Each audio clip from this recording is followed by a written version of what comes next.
சங்கீதம் 41 11வது வசனம் இப்படியாக சொல்லுகிறது, என் சத்துரு என்மேல் ஜெயம் கொள்ளாததினால் நீர் என்மேல் பிரியமாயிருக்கிறீர் என்று அறிவேன்.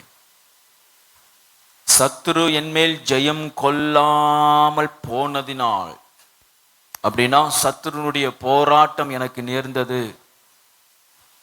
சத்துருவுடைய போராட்டம் இல்லாமல் இல்லை. இந்த பகுதியிலே சத்துரு என்பவனை யாரை சொல்லுகிறான்னு சொன்னா, அவனுடைய சொந்தக்காரர்கள்.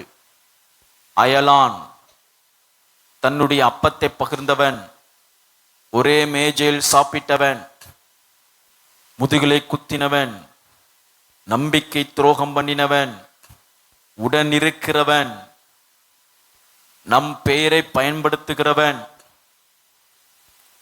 குதிங்காலை தூக்குகிறவன், அப்படி என்றால் நம்பிக்கை துரோகம் பண்ணுகிறவன். காலகாலமாக பல வருடமாக சிறு வயதிலிருந்து நம்பி முழுமையாய் இருந்த மனுஷன் நமக்கு விரோதமாய் அவன் போர் தொடுக்கையில், யுத்தம் பண்ணுகையில், வெளியில ஒரு சத்துரு இருந்தால் குறைந்தபட்சம் நமது எல்லையில நமக்கு ஒரு பாதுகாப்பு இருக்கும். எதிராளி யாருன்னு தெரிந்தால் ஒருவேளை நாம் அவனை விட்டு விலகி இருக்கக்கூடும். நம்முடைய சத்துரு யாரு என்று நமக்கு புலப்பட்டால் அவனை விட்டு நாம் விலகி போற முடியும். அப்படி இல்லாத பட்சத்தில் சத்துரு யாருனே தெரியாமல் பழகி கொண்டு இருக்கிறோமே, நம்முடைய குடும்பத்தார், உறவினர், இரத்த தொடர்பு உடையவர்கள், இரத்த உறவுகள், கணவன் மனைவி, பிள்ளைகள், தகப்பன், உடன் பிறந்தவர், சகோதரன் சகோதரி, ஒரே பாத்திரத்தில் அப்பத்தை பகிர்ந்து கொண்டவர்கள், எனக்கு விரோதமாக அவர்கள் குதிங்காலை தூக்கினார்கள். அவர்கள்தான் என் சத்துரு, அவர்கள்தான் என் சத்துரு. இவ்வளவு நாளும் அது எனக்கு தெரியாமல் போய்விட்டது. நான் அன்புக்கு மேல் அன்பு செலுத்தினேன். தியாகமாய் அவர்களை நான் விசாரித்தேன். படுக்கைக்கு இடம் கொடுத்தேன், தங்குவதற்கு இடம் தந்தேன். என்னுடைய மாமிசமும் அவர்களுடைய மாமிசமுமாய் எண்ணினேன். என்னுடைய சுகம் அவர்களுடைய சுகம் என்னுடைய சுகமாய் இருந்தது. அவருடைய ஆரோக்கியம் என்னுடைய ஆரோக்கியமாய் இருந்தது. சங்கீதக்காரன் ஒரு பகுதியில் சொல்லுகிறான், அவர்கள் வாதியா இருக்கையில் என்னுடைய உடுப்பு எப்படி இருந்தது? ரட்டு உடுப்பாயிருந்தது. நான் உபவாசம் பண்ணினேன் அவர்கள் வியாதிப்படுகும் பொழுது. சபையில இருக்கிற விசுவாசிகளாய் இருக்கலாம், நாம் நம்புகிற, அதிகமாய் நம்புகிற நெருங்கிய உறவினர் இருக்கலாம். அவர்களுக்காக உபவாசம் பண்ணி நான் ஜெபித்திருக்கிறேன். அவர்களுக்காக நான் ரட்டு உடுத்திருக்கிறேன். அவர்களுக்காக நான் துக்கம் கொண்டாயிருக்கிறேன். அவர்களுக்காக என்னுடைய இரவை நான் தூக்கமில்லாமல் கழித்திருக்கிறேன். அவர்களோ எனக்கு விரோதமாக தன் குதிங்காலை தூக்கினார்கள். அவர்கள் எனக்கு சத்துருவாய் எனக்கு கூட வாசம் பண்ணினார்கள். என்னோட வாழ்ந்து கொண்டார்கள். என் வாழ்க்கை பயணத்தில் கூட வந்து கொண்டிருந்தார்கள்.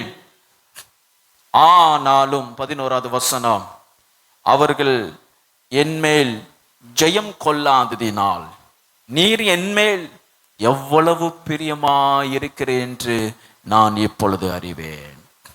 அல்லேலூயா, அல்லேலூயா, அல்லேலூயா. சர்ப்பத்தை போல விஷமுள்ள ஜனங்கள் உன் மத்தியிலே வாசம் பண்ணினாலும் அவர்கள் உன்னை ஒருபோதும் மேற்கொள்ள ஒட்டாது. தேவனுடைய கரம் உங்க தலையின் மீது எப்போதும் இருந்து கொண்டே இருக்கும். ஏனென்னா கர்த்தர் உங்கள் மேல் பிரியமாயிருக்கிறார். வசனம் சொல்லுகிறது, பேதையானாலும் அவர்கள் இடரமாட்டார்கள், ஏனென்றால் கர்த்தர் அவர்கள் மேல் பிரியமாயிருக்கிறார். கர்த்தர் உங்க மேல பிரியமாய் இருந்தா போதுங்க. உங்க அருகிலே படுக்கையில் இருக்கிற மனைவி உங்களுக்கு துரோகம் செய்ய நினைத்தாலும் அவர்கள் உங்களை ஜெயம் கொள்ள முடியாதபடி இந்த தேவன் பாதுகாக்க வல்லவராயிருக்கிறார். மனைவி கணவனை கொல்றான், கணவன் மனைவியை கொல்றான், பிள்ளைகள் பெற்றோரை கொலை செய்கிறார்கள், தாய் பிள்ளையை கொலை செய்கிறார்கள், பெற்றோர்கள் தகப்பன் மனைவியும் பிள்ளையும் ஒரே நேரத்தில் விஷம் வைத்துக் கொள்ளுகிறான். பிள்ளைகள் பாலையோ அல்லது ஏதாவது ஒன்று குடிக்கும் பொழுது அப்பா எனக்கு விஷம் கொடுக்கிறார்கள் என்று தெரியாமல் ஆசையாய் நம்பி பிள்ளைகள் குடிக்கிறார்கள். காலையிலே அவர்கள் மரித்து போகிறார்கள். இப்படிப்பட்ட கொடிய உலகத்துல நீங்களும் நானும் வாழ்ந்துட்டு இருக்கிறோம். உனக்கு விரோதமாய் உன் குடும்பத்தார், இரத்த உறவுகள், பிள்ளைகள், பெற்றோர்கள் தன் குதிங்காலை தூக்கினாலும் அவர்கள் உங்களை மேற்கொள்ளாதபடி பாதுகாக்கும்படிக்கு கர்த்தர் உங்கள் மேல் பிரியமாயிருக்கிறார். எல்லாரும் ஒரு ஆமென் சொல்லுங்க.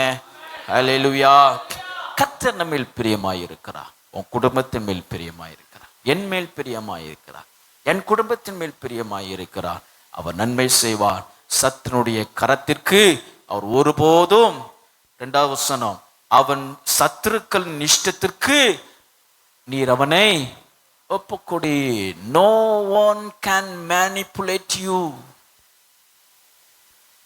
because God is in favor of you. God is your beloved. அவர் உங்களுடைய நேசர். ஒரு ஆமென் சொல்லுவோம்.